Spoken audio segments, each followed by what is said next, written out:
Welcome two MB academy. आज की इस वीडियो के अंदर हम सी प्लस प्लस में एक काफ़ी यूनिक प्रोजेक्ट बनाने वाले हैं। इस प्रोजेक्ट के अंदर हम ग्राफिक्स का इस्तेमाल करेंगे।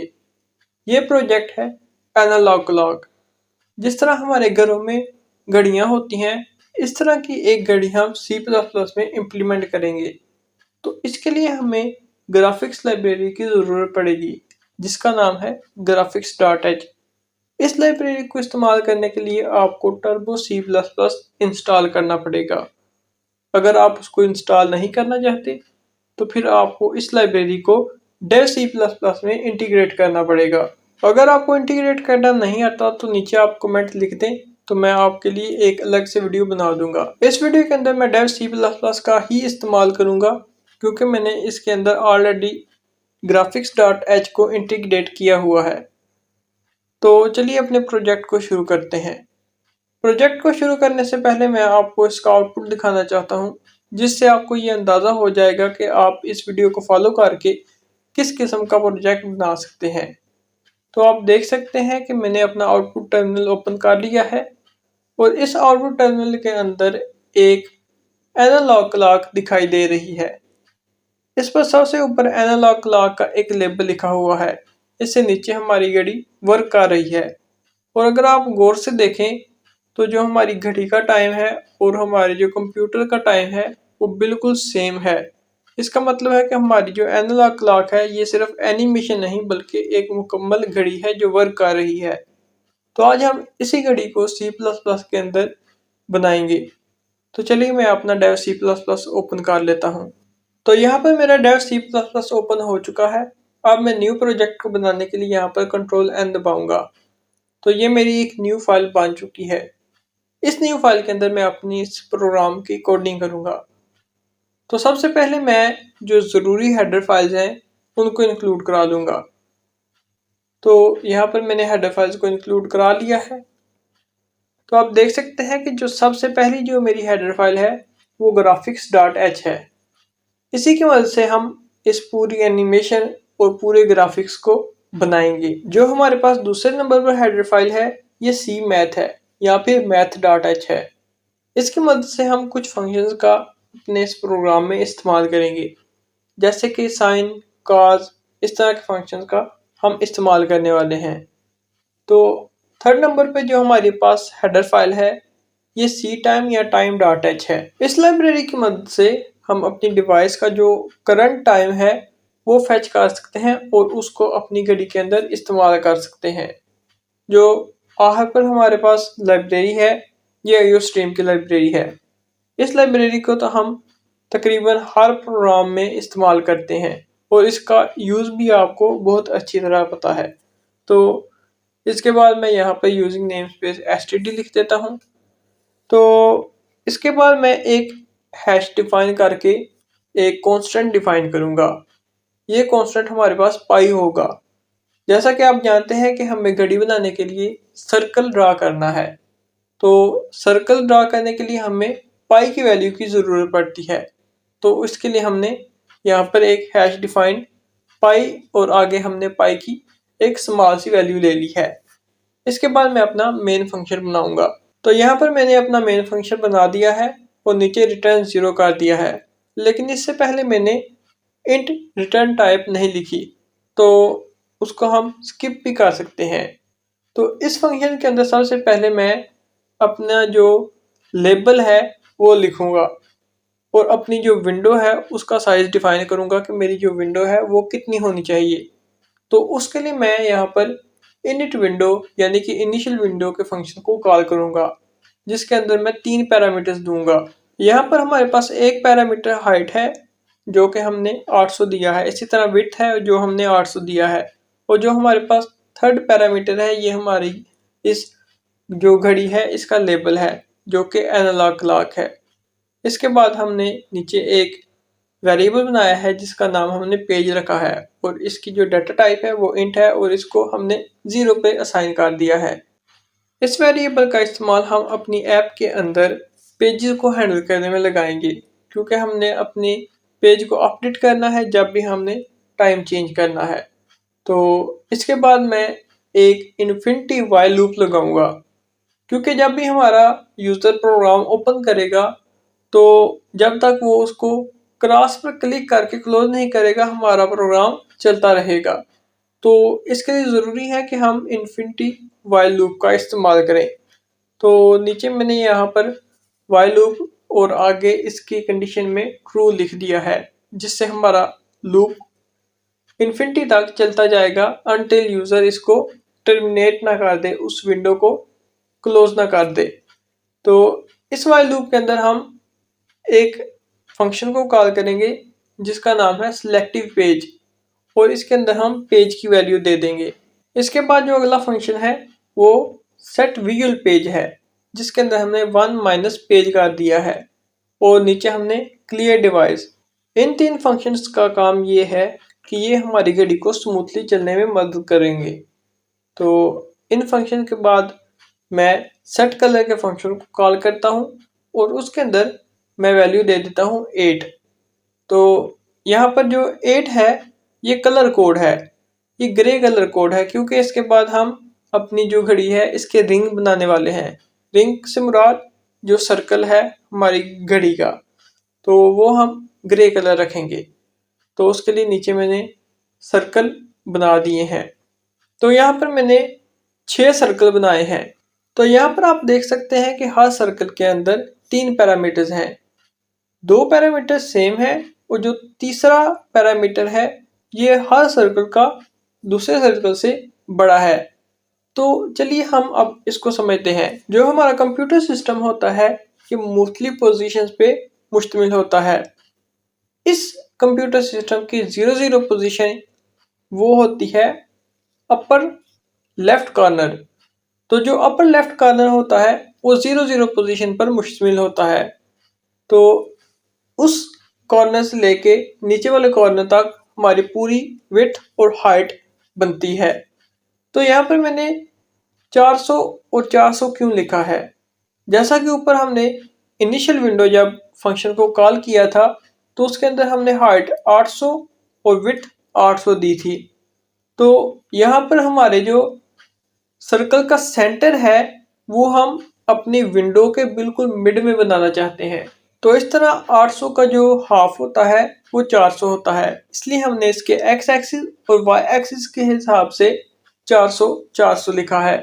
जो इसके आगे तीसरा पैरामीटर है ये हमारे सर्कल का रेडियस है। तो यहाँ पर हमने 6 सर्कल इसलिए बनाए हैं और हर सर्कल को पिछले सर्कल से एक पॉइंट बड़ा इसलिए रखा है कि हमारा जो रिंग है घड़ी का वो थिक दिखे, क्योंकि हमारे पास जब सर्कल ड्रा होता है तो वो एक लाइन ड्रा होती है। तो हम 6 लाइंस को मिलाकर एक थिक रिंग बनाएंगे जिससे हमारी घड़ी और भी ज़्यादा खूबसूरत लगेगी। तो इसलिए हमने जो पहला सर्कल है उसका रेडियस 209 और आखिरी सर्कल का रेडियस हमने 214 रखा है। इसके बाद हम अपनी घड़ी का मिड पॉइंट बनाएंगे जिसके अराउंड हमारी घड़ी की सुइयां मूव करेंगी। तो ये भी एक छोटा सा सर्कल होगा जिसका कलर हम येलो रखेंगे। तो उसके लिए नीचे मैंने सेट कलर किया है और इसके अंदर पैरामीटर मैंने 6 दे दिया है। 6 जो कलर कोड है ये येलो को डिफाइन करता है। इससे नीचे मैंने इसी तरह 5 सर्कल बनाए हैं। तो इन 5 सर्कल का जो एक्स एक्सिस या वाई एक्सिस है वो तो 4 ही है, लेकिन इनका जो रेडियस है वो 1 2 3 4 5 तक है। तो ये हमारे पास जो मिड है हमारी घड़ी का ये बन चुका है। इसके बाद हम सेट कलर दोबारा 6 करेंगे और हम अपनी जो घड़ी की नंबरिंग है वो बनाना शुरू करेंगे। तो सेट कलर के नीचे मैंने सेट टेक्स्ट स्टाइल नाम के फंक्शन को कॉल किया है जिसके अंदर मैंने 1002 दिया है, जिससे हमारे जो नंबरिंग है उसका फ़ॉन्ट साइज, उसका फ़ॉन्ट स्टाइल और इसका जो हमारे बोल्ड इटैलिक वगैरह सेट हो जाएगा। तो अब हम अपने नंबरिंग का टेक्स्ट लिखेंगे। टेक्स्ट लिखने के लिए यहाँ पर आउट टेक्स्ट XY फंक्शन इस्तेमाल होता है। यहाँ पर हम सी आउट फंक्शन का इस्तेमाल नहीं करेंगे क्योंकि हमने यहाँ पर ग्राफिक्स इस्तेमाल किए हैं। तो ग्राफिक्स के लिए आउट टेक्स्ट XY नाम का एक फंक्शन होता है जिसके अंदर 3 पैरामीटर्स होते हैं। पहले हमारे ग्राफिक यानी कि टेक्स्ट का एक्स एक्सिस, दूसरा वाई एक्सिस और तीसरा हमारा खुद जो टेक्स्ट होता है वो होता है। तो यहाँ पर मैंने एक्स एक्सिस के अंदर साइन फंक्शन का इस्तेमाल किया है। इसके बाद जो हमारा जो वाई एक्सिस है इसके अंदर मैंने कॉस के फंक्शन का इस्तेमाल किया है। और जो आखिर पर हमारा तीसरा है वो टेक्स्ट है। टेक्स्ट लिखने के लिए यहाँ पर मैंने ब्रैकेट्स डाली हैं और उसके अंदर मैंने एक चार वेरिएबल लिया है और उसके आगे एस्टेरिक का साइन डाला है। तो इसके बाद मैंने 1 लिखा है डबल कोट्स के अंदर। तो इसी तरह मैं 1 से लेके 12 तक यहाँ पर मैंने टेक्स्ट लिख दिया है। और यहाँ पर जो साइन और कॉस फंक्शन है ये हमारे टेक्स्ट की रोटेशन, जिस तरह घड़ी रोटेट हो रही है इस तरह हमारा जो टेक्स्ट है उसको उसकी पोजीशन पे सेट करते हैं। तो यहाँ पर साइन और कॉस फंक्शन के अंदर मैंने पाई की वैल्यू जो ऊपर डिफाइन की थी वो इस्तेमाल करके इसको सेट किया है। तो यहाँ तक हमारा जो टेक्स्ट है घड़ी का वो लिखा आ चुका है 1 से लेके 12 तक। तो इसके बाद हम जो टाइम है हमारी डिवाइस का उसको फेच करेंगे और अपनी घड़ी के अंदर इंटीग्रेट करेंगे। तो उसके लिए नीचे मैंने एक टाइम टी टाइप का नाउ नाम का वेरिएबल बनाया है और उसके आगे मैंने टाइम फंक्शन को कॉल करके 0 दे दिया है। इसके बाद मैं नाउ को एक लोकल टाइम के अंदर कन्वर्ट करूंगा। तो उसके लिए नीचे मैंने टीएम और आगे इसका एलटीएम यानी लोकल टाइम नाम का वेरिएबल बनाया है। और ये जो वेरिएबल है ये एक पॉइंटर वेरिएबल है और उसके आगे मैंने लोकल टाइम के फंक्शन को कॉल कर दिया है। इस लोकल टाइम के फंक्शन के अंदर मैंने पैरामीटर दिया है नाउ और ये नाउ का एड्रेस है। तो इससे मेरा जो लोकल टाइम है डिवाइस का वो फेच हो जाएगा और इसके अंदर स्टोर हो जाएगा। तो इसके बाद मैं सिस्टम CLS के फंक्शन को कॉल करता हूँ जिससे मेरा प्रीवियस आउटपुट है या प्रीवियस टाइम है वो रिमूव हो जाएगा। अब हम नीचे टाइम को प्रिंट करना है, जो लोकल टाइम है उसको प्रिंट करना है। तो उसके नीचे मैंने सी आउट लिखा है और आगे लोकल टाइम का वेरिएबल जो ऊपर मैंने बनाया था उसको लिख दिया है। तो लोकल टाइम को यहाँ पर पहले मैं आवर्स यानी कि घंटों में लिखूंगा। तो उसके लिए मैंने यहाँ पर LTM अंडरस्कोर और ग्रेटर देन का साइन और आगे TMR लिखा है। तो जैसा कि आप जानते हैं कि जब किसी पॉइंटर वेरिएबल को कॉल किया जाता है तो उसके लिए अंडरस्कोर और ग्रेटर देन के साइन का इस्तेमाल किया जाता है। इसके बाद मैं यही चीज़ मिनट्स के लिए लिखूंगा। तो यहाँ पर मेरा टाइम है जो वो आवर्स और मिनट्स में प्रिंट हो जाएगा।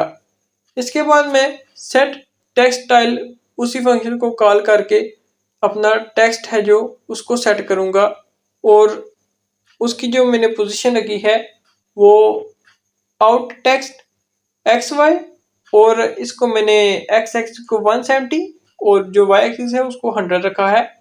और आगे जाके मैंने कैर एस्टेरिक और एनालॉग क्लॉक लिख दिया है जिससे मेरा जो लेबल है ऊपर वो प्रिंट होगा। इसके बाद हम अपनी घड़ी की जो सुइयां हैं उनको प्रिंट करेंगे और उनको मूव करने का एल्गोरिथम या फिर उनको मूव करने का कोड हम लिखेंगे। तो यहाँ पर मैंने सेट कलर सियान रखा है। जो मेरे पास पहली सुई होगी या फिर जो मेरे पास यहाँ पर छोटी सुई होगी जो हमारे आवर्स को नोट करती है उसका कलर मैंने सियान रखा है। तो सियान कलर के बाद मैंने यहाँ पर सेट लाइन स्टाइल और जो लाइन स्टाइल है वो हमारी लाइन की विड्थ हाइट इस तरह डिफाइन करेगा। इसके बाद हम अपनी लाइन को ड्रा करेंगे। तो लाइन को ड्रा करने के लिए नीचे हम लाइन नाम के फंक्शन को कॉल करते हैं। लाइन नाम के फंक्शन के अंदर 4 पैरामीटर्स हैं। 4 पैरामीटर में से जो 2 पैरामीटर हैं ये एक पॉइंट को जाहिर करते हैं और जो आखिरी 2 पैरामीटर हैं ये दूसरे पॉइंट को जाहिर करते हैं। तो हमारा जो एक पॉइंट है वो तो फिक्स है हमारी घड़ी के मिड में। जो हमारा दूसरा पॉइंट है वो हमारा घूम रहा है आवर्स के हिसाब से, क्योंकि ये जो सुई बनेगी ये है हमारी आवर्स की सुई जिसका कलर हमने सियान रखा है। तो इसके लिए जो मेरे पास पहले 2 पैरामीटर्स हैं उनको मैं 400 400 दे देता हूँ। जिससे उनका जो पॉइंट है वो मिड में सेट हो जाएगा, जिससे हमारी जो सुई है वो एक पॉइंट के इर्द गिर्द घूमेगी। और उसके बाद मैं जो दूसरा पॉइंट है वो, क्योंकि मैंने मूव कराना है ऑल अराउंड जो हमारी क्लॉक है उसके, तो इसके लिए मैंने साइन के फंक्शन का इस्तेमाल किया है दोबारा। और उसके अंदर मैंने लोकल टाइम आवर्स करके उसको डिवाइड और मल्टीप्लाई करके पाई के साथ डिवाइड 6 कर दिया है। और इसी तरह आगे मैंने कॉज के फंक्शन को इस्तेमाल किया है और लोकल टाइम से और मल्टीप्लाई पाई करके डिवाइड 6 कर दिया है, जिससे हमारी जो घड़ी की होती है छोटी सुई जो घंटों के लिए इस्तेमाल होती है वो मूव करेगी। उसका एक पॉइंट तो फिक्स होगा जो मिड पे सेट होगा, लेकिन जो दूसरा पॉइंट होगा वो पूरी घड़ी का चक्कर काटेगा। और ये हमारे लोकल टाइम जो वेरिएबल हमने ऊपर टाइम का वेरिएबल बनाया है उसकी मदद से और साइन और कॉस की मदद से मुमकिन हो पाएगा। तो यहाँ पर हमारी जो आवर की सुई है इसका कंप्लीट हो चुका है। इसके बाद जो हम अगली सुई बनाएंगे वो मिनट्स की सुई बनाएंगे। तो मिनट्स की सुई बनाने के लिए नीचे मैंने सेट कलर कर दिया है और इसका कलर मैंने यहाँ पर ग्रीन लिख दिया है। इसके बाद मैं अपनी लाइन का स्टाइल डिफाइन करूंगा कि उसकी विड्थ कितनी होगी। तो यहाँ पर मैंने सेट लाइन स्टाइल के फंक्शन को कॉल किया है और इसके अंदर मैंने जो इसकी स्ट्रोक या फिर विड्थ है वो 3 लिख दी है। और जो ऊपर वाली सुई थी उसकी मैंने स्ट्रोक या विड्थ 4 लिखी थी, तो ये उससे थोड़ी हल्की होगी। तो उसके बाद मैं नीचे लाइन ड्रा करूंगा। तो लाइन ड्रा करने के लिए वही 4 पैरामीटर्स जो मैंने पिछली मर्तबा यूज़ किए थे वही यूज़ करूंगा।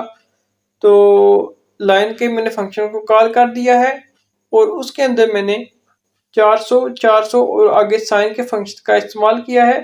लेकिन इस मरतबा मैंने साइन के फंक्शन के अंदर लोकल टाइम का जो वेरिएबल है उसमें से मैंने मिनट्स का इस्तेमाल किया है। ऊपर मैंने घंटों का इस्तेमाल किया था, नीचे मैंने मिनट्स का इस्तेमाल किया है। और उसी तरह आगे मैंने जो कॉस का फंक्शन है उसमें भी मिनट्स का इस्तेमाल किया है। तो ये हमारे पास जो मिनट्स की सुई है ये कंप्लीट हो चुकी है। इसके बाद जो सेकंड्स की सुई है वो हम इम्प्लीमेंट करेंगे। तो उसका कलर हम येलो रखेंगे। तो उसके लिए नीचे मैंने सेट कलर और उसके पैरामीटर में मैंने 6 दे दिया है। और सेट लाइन स्टाइल और जो इसकी स्ट्रोक है या विड्थ है वो मैंने 1 पे सेट की है, क्योंकि ये बिल्कुल बारीक सुई होगी। और नीचे मैंने लाइन ड्रा करने के लिए वही पैरामीटर्स का इस्तेमाल किया है। लेकिन इसमें फ़र्क ये है कि यहाँ पर मैंने साइन और कॉस के फंक्शन के अंदर मिनट्स या आवर की बजाय सेकंड्स लिखा है, जिसका मतलब है कि हमारी जो ये वाली सुई है वो सेकंड्स के मुताबिक घड़ी का चक्कर काटेगी। तो multiply by pi divided by 30 कर दिया है। हमारी घड़ी के अंदर जो घंटे हैं वो 12 होते हैं और जो मिनट्स और सेकंड्स हैं वो 60 होते हैं। लेकिन यहाँ पर हमारी जो घड़ी है इसके अंदर जो इसके पैरामीटर्स हैं वो उससे हाफ हैं। तो उसके लिए हमने यहाँ पर घंटों में 12 की बजाय 6 का इस्तेमाल किया है, जिस तरह ऊपर वाली लाइन में था। और जो सेकंड या मिनट है इसमें 60 की बजाय हमने 30 का इस्तेमाल किया है। इसके बाद नीचे हम एक कंडीशन लगाएंगे जिसके अंदर हम अपने इस गेम के लूप को ब्रेक करेंगे। उस कंडीशन के अंदर हम गेट एसिंक की स्टेट का फंक्शन इस्तेमाल करेंगे। जब ये ट्रू रिटर्न करेगा तो हमारा ये जो गेम का लूप है वो ब्रेक हो जाएगा। इसके नीचे हमने एक फंक्शन को कॉल किया है जिसका नाम डिले है और इसके अंदर हमने पैरामीटर में 10 वैल्यू पास की है। इस फंक्शन का मकसद ये है कि ये हमारे इस लूप को स्लो कर देगा। और इसके अंदर हमने जो वैल्यू 10 पास की है इसका मतलब है कि हमारा जो ये लूप है वो 1 सेकंड के लिए स्लो होगा। हमारे ये लूप जब 1 सेकंड के लिए स्लो होगा तो हमारी जो सेकंड वाली सुई है तो वो अपनी पोजीशन बदलेगी, क्योंकि हमारी सेकंड वाली सुई हर सेकंड बाद अपनी नई पोजीशन पे जाती है। तो इसलिए हमने यहाँ पर डिले के फंक्शन को कॉल किया है। तो आज के लिए सिर्फ इतना ही। अगर आपको ये वीडियो पसंद आई है तो इसको लाइक कर दें और इस चैनल को सब्सक्राइब कर दें और बेल आइकन के बटन को भी दबा दें। ताकि हर नई आने वाली वीडियो की नोटिफिकेशन आपको सही वक्त पर मिल सके।